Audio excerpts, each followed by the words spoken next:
are demanding their money back because they're finding the game is filled with AI-generated art that was never mentioned in the marketing. And what matters there is they're actually getting the refunds. So we've got Activision and Ubisoft, two of the you talk about gold standards of gaming. Well, these are the brown standards of gaming. Because in reality, it's the management of these companies that are getting just as sloppy as the games. Alright, so this year's Call of Duty is once again full of generative AI slop. Because whenever I think Call of Duty, I think of piss, filter, poisoned, Ghibli-adjacent fantasy art of some peasants impressing... It's so obvious that it's AI generated, too. They do not give a fuck. They totally phoned this in. They ran out of time making the art for it, and they just straight up AI generated the frames for the achievement things. This is in Call of Duty.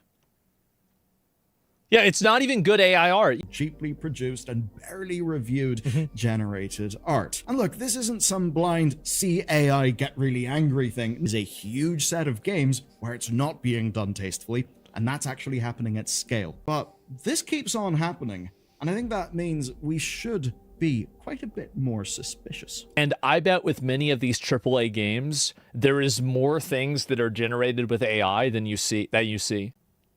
So you're only seeing the worst offenders.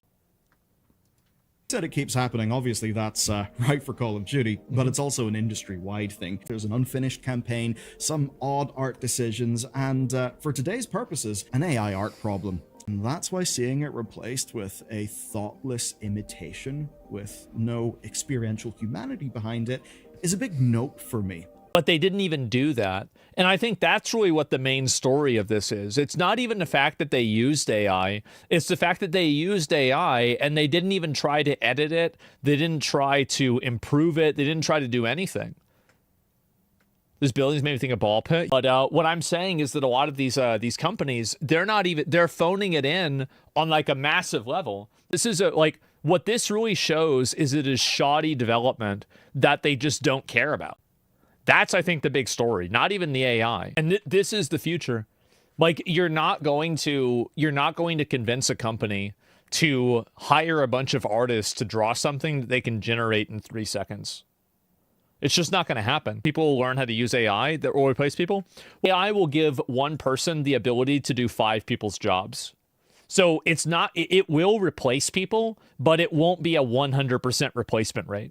More surprising is just how sloppy they're getting and how far the standards are falling. It could also be the quality of it. And in this case, this sheer sloppiness. Yes. The lack of care.